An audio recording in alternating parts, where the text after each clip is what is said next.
देखिए, जब भी हमें कोई प्रॉब्लम होती है या फिर होने वाली होती है तो हमारी बॉडी कुछ साइन एंड सिम्टम्स शो करती है, जिसे देखकर हम प्रॉब्लम के बारे में जान सकते हैं। जैसे कि बुखार होने पर शरीर का तापमान बढ़ जाना या फिर शरीर में खून की कमी हो जाने पर हार्ट रेट बढ़ जाना। इसके अलावा ऐसे बहुत सारे वाइटल साइंस होते हैं जिनको आप घर पर ही जान सकते हैं। तो आज की वीडियो में हम उन सभी वाइटल साइंस के बारे में बात करने वाले हैं। तो यहाँ पर हमारा पहला वाइटल साइन है ब्लड प्रेशर या फिर बीपी।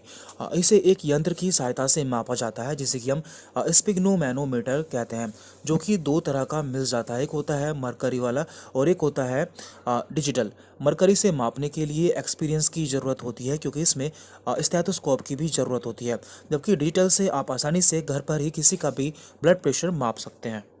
तो पहले हम ये जान लेते हैं कि ब्लड प्रेशर क्या होता है। देखिए, हमारा खून जिन नलिकाओं में बहता है उन नलिकाओं की दीवार पर एक प्रेशर या फिर दबाव डालता है, जिसे कि हम ब्लड प्रेशर कहते हैं।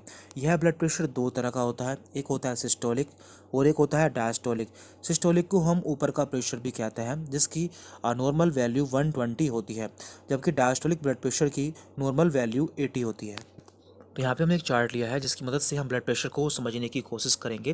देखिए, जब भी आप किसी का ब्लड प्रेशर मापेंगे तो आपको कैसे पता चलेगा कि उसका ब्लड प्रेशर नॉर्मल है या फिर बढ़ा हुआ है या फिर कितना बढ़ा हुआ है, तो इससे हम समझ लेंगे।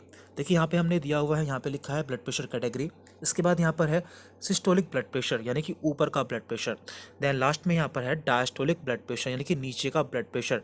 तो हमने जाना था कि जो हमारा नॉर्मल ब्लड प्रेशर होता है यानी कि एक सामान्य ब्लड प्रेशर होता है, वो सिस्टोलिक हमारा 120 या फिर उससे थोड़ा सा कम होता है, जबकि हमारा डायस्टोलिक ब्लड प्रेशर 80 या फिर उससे थोड़ा सा कम होता है। तो ये हमारा नॉर्मल ब्लड प्रेशर होता है। पर यदि आपको ब्लड प्रेशर 120 से 129 के बीच में देखने को मिलता है, जबकि डायस्टोलिक ब्लड प्रेशर आपको 80 से कम ही देखने को मिलता है, तो इसे हम कहते हैं एलिवेटेड ब्लड प्रेशर यानी कि उस व्यक्ति का ब्लड प्रेशर बढ़ चुका है या फिर उसे बीपी वाली प्रॉब्लम की शुरुआत हो चुकी है। तो ऐसे में आपको अपने लाइफस्टाइल को चेंजेस करने चाहिए, यानी कि यदि आपका वेट बढ़ा हुआ है तो आपको अपने वेट को कम करना चाहिए, या फिर आप ज़्यादा बाहर का खाते हैं तो आपको उसे कम कर देना चाहिए। आपको जो सिस्टोलिक ब्लड प्रेशर है या फिर ऊपर का ब्लड प्रेशर है वो 130 से 139 के बीच में देखने को मिलता है। उसके साथ में आपको डायस्टोलिक ब्लड प्रेशर 80 से 89 के बीच में देखने को मिलता है। तो इसे हम कहते हैं हाइपरटेंशन, यानी कि ये हाइपरटेंशन की स्टेज 1 मानी जाती है। तो ऐसे में आपको अपने जीवन शैली में चेंजेस करने होते हैं, साथ में आपको यहाँ पर कुछ मेडिसिन्स भी लेनी पड़ सकती हैं। इसके बाद यहाँ पर है 140 या फिर उससे ज़्यादा, यानी कि यदि आपको 140 या फिर उससे ऊपर ब्लड प्रेशर देखने को मिलता है, या फिर आपको डायस्टोलिक ब्लड प्रेशर 90 से ऊपर दिखने को मिलता है, तो इसे हम कहते हैं हाइपरटेंशन की सेकंड स्टेज, यानी कि यहाँ पर जो आपका ब्लड प्रेशर है वो बहुत ज़्यादा बढ़ चुका होता है। तो ऐसे में आपको एक से ज़्यादा मेडिसिन लेने की ज़रूरत पड़ सकती है। और लास्ट में है 180 से ऊपर, यानी कि यदि आपको सिस्टोलिक ब्लड प्रेशर 180 से ऊपर देखने को मिलता है या फिर डायस्टोलिक ब्लड प्रेशर 120 से ऊपर देखने को मिलता है, तो ये एक बहुत ही क्रिटिकल कंडीशन होती है, जिसमें आपको तुरंत इमरजेंसी की ज़रूरत होती है और आपको ऐसे में तुरंत डॉक्टर से मिलना चाहिए।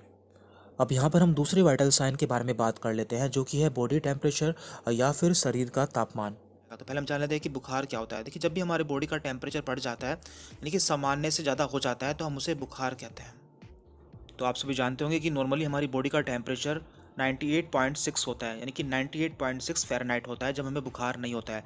लेकिन जब ये इससे ज़्यादा हो जाता है तो हम उसे बुखार कहते हैं और इस समय हमें हल्का बुखार होता है। लेकिन यदि ये 103 या 104 हो जाता है तो हम उसे हाई फीवर यानी कि ज़्यादा बुखार कहते हैं। इसके अलावा यदि ये 105 या फिर 106 हो जाता है तो हम उसे वेरी हाई फीवर, यानी कि इस पेशेंट को बहुत ज़्यादा बुखार है। और यदि ये 106 से भी ज़्यादा हो जाता है तो हम इसे हाइपर पायरेक्सिया कहते हैं और ये बहुत ही डेंजरस कंडीशन होती है। तो आप सभी जानते होंगे कि हमारी बॉडी में टेम्परेचर को कैलकुलेट करने के लिए मेनली 4 रूट्स का यूज़ किया जाता है। इसमें पहला है ओरल, यानी कि इसमें हमारी जीभ के नीचे थर्मामीटर रखा जाता है और हमारा टेम्परेचर देखा जाता है। इसके अलावा दूसरा होता है अंडर आर्म, हमारे अंडर आर्म में भी थर्मामीटर रखा जाता है, हमारा टेम्परेचर देखा जाता है। इसके अलावा रेक्टल में एंड कान में, यानी कि ईयर में। तो हम इन चारों माध्यम से अपने टेम्परेचर को देख सकते हैं कि कितना है। तो इनमें थोड़ा थोड़ा अंतर होता है, तो वो भी आपको पता होना चाहिए।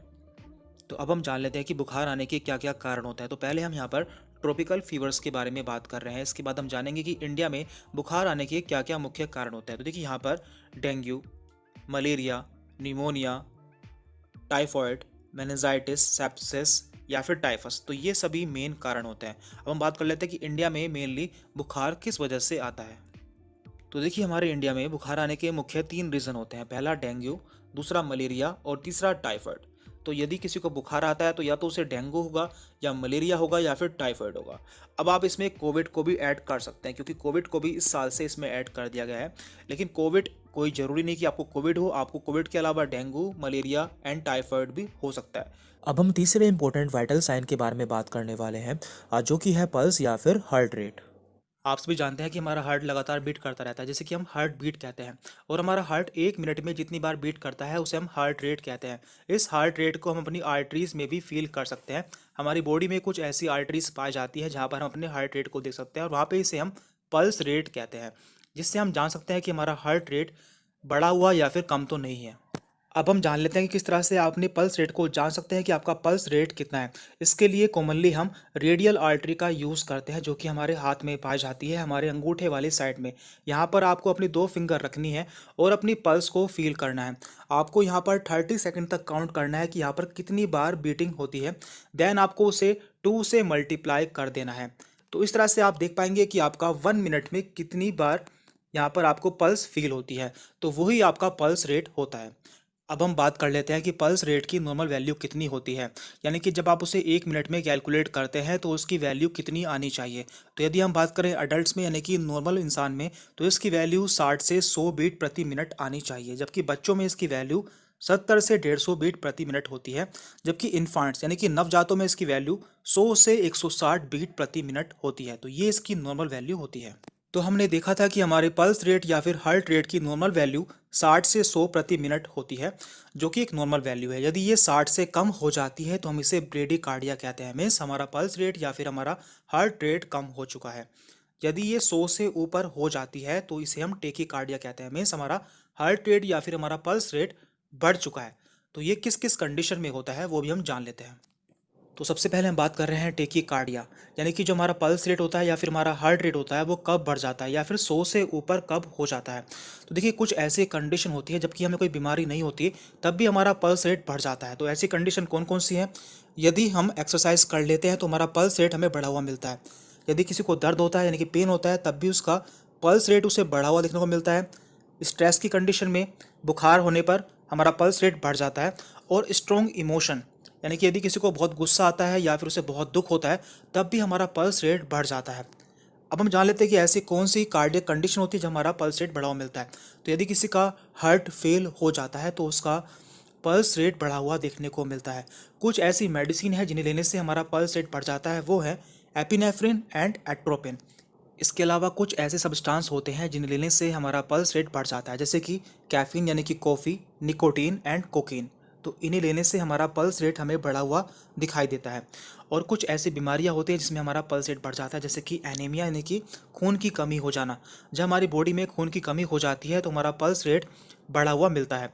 इसके अलावा respiratory distress, pulmonary embolism, sepsis, sepsis का मतलब होता है हमारे ब्लड में इन्फेक्शन हो जाना, एंड हाइपरथायरॉयडिज्म। हाइपरथायरॉयडिज्म में भी हमारा पल्स रेट बढ़ा हुआ देखने को मिलता है। तो ये सभी कंडीशन है जब हमारा पल्स रेट हमें बढ़ा हुआ देखने को मिलता है। अब हम बात करते हैं ब्रेडिकार्डिया, मीन्स पल्स रेट या फिर हार्ट रेट का कम हो जाना। तो यदि किसी का पल्स रेट 60 से कम हो जाता है तो हम उसे ब्रेडिकार्डिया कहते हैं, जो कि इन कंडीशन में देखने को मिलता है। तो यहाँ पर पहली कंडीशन है हाइपोथायरॉयडिज्म। इसके अलावा ड्यूरिंग वोमिटिंग, जब किसी को उल्टियाँ होती हैं तो उसका पल्स रेट कम हो जाता है।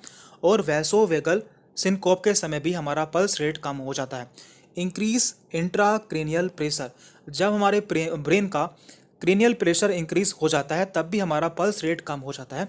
हाइपोक्सिया, हाइपोथर्मिया, जब हमारे बॉडी का टेम्परेचर कम हो जाता है तब भी हमारा पल्स रेट कम हो जाता है। इन्फेक्शन के समय एंड जॉन्डिस के समय भी हमारा पल्स रेट कम हो जाता है। इसके अलावा डिप्रेशन के समय भी हमारा पल्स रेट कम हो जाता है। और कुछ ऐसी मेडिसिन होती हैं जिन्हें लेने से हमारा पल्स रेट कम हो जाता है।